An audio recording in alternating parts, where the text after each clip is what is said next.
Let's jump over and talk about the Buffalo Bills and the Miami Dolphins. Again, like this is like the fourth game that we've talked about at this point where it's kind of gross. Like these aren't like really exciting, high flying offenses playing each other. This is going to be another like slogfest defensive battle that I don't expect there's going to be a lot of points. I mean, there's definitely some fantasy matchups to talk about though. So let's get into this one. Another very low over under in this one, 41. Bills are projected to win this one by 5.5.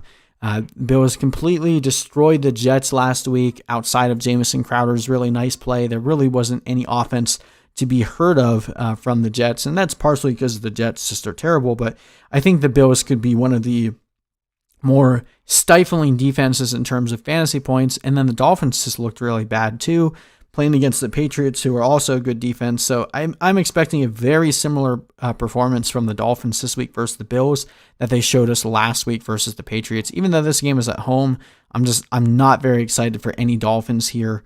On the Bills side, Josh Allen is a good play. We saw Cam Newton go off especially in the run game last week against the Dolphins. So expect Josh Allen to get another rushing touchdown or two in this one. Stefon Diggs and John Brown both looked really good last week. And if you're starting Josh Allen, probably means that Diggs and Brown are having a good game. So I'm comfortable starting all of those guys. And then the Bills defense could arguably be the number one defense on the week. So of course you're starting them.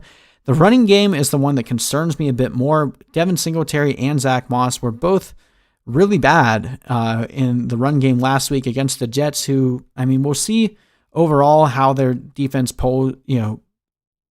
projects each week, but it's not like the Dolphins were letting the Patriots run all over them with their running backs last week. So I'm going to try to avoid starting either of those guys. If I had to choose one, I'd probably choose Moss just for the touchdown upside, because I don't know whether it is in Devin Singletary's contract or what, but he doesn't ever seem to get any goal line carries for anything. The only way Devin Singletary is seeing the end zone is if it's coming through a pass, whereas Zack Moss was used in the red zone a few times last week. But I mean, Josh Allen is probably going to end up being the guy that gets the rushing touchdowns there this week.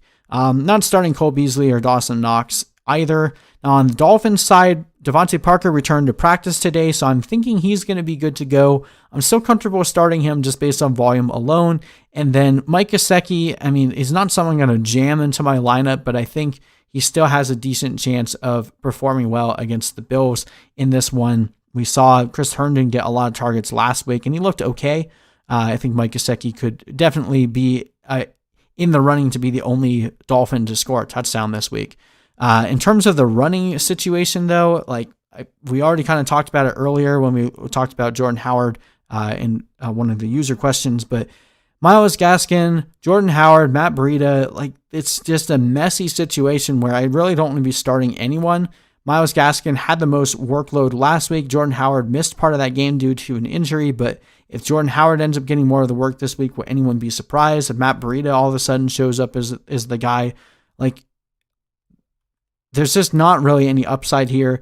The Bills completely stifled the Jets last week. Le'Veon Bell, Frank Gore, none of those guys were able to do anything on the ground, so I'm not touching a single of the Dolphins runners in this one, and definitely not going to be playing Ryan Fitzpatrick.